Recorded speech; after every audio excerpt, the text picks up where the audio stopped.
View from the Gulf. We already heard the view from the Levant. What about North Africa, in particular Tunisia and Algeria? Monocle regular contributor and French-Algerian journalist Nabila Ramdani joins me now. Nabila, thank you very much for coming on the programme.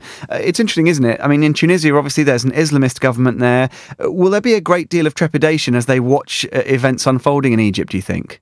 Well, we've seen, for example, how the Egyptian rebellion movement, Tamarud, was exported in Tunisia, and it has its own version in Tunisia. So clearly there's an influence, over, what's happening in Egypt, in neighboring country, Tunisia.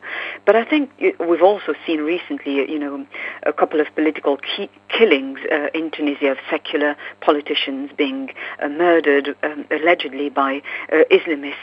So, it's tempting to establish a clear link between the turmoil in Egypt and the political situation in Tunisia.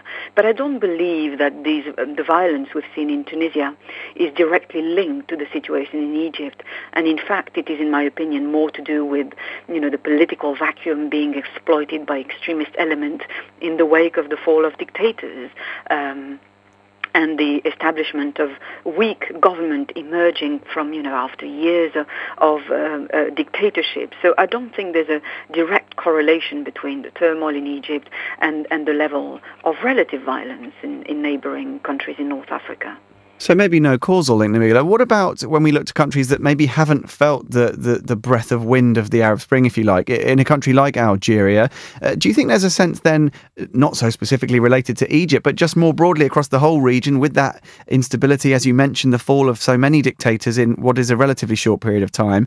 Is there a sense of perhaps nervousness there? Or do you think that people are genuinely fairly content in Algeria that they will manage to ride this particular storm out? I think there's a genuine concern about security issues. We've seen how Algeria, in particular, is surrounded by now unstable countries. Gaddafi was a bulwark against terrorism, but he's gone. Tunisia is trying to, restore some sort of sense of stability. Egypt is in turmoil. Of course, Mali is another country bordering Algeria, and we've seen over the recent months how it also sunk into, a level of instability itself.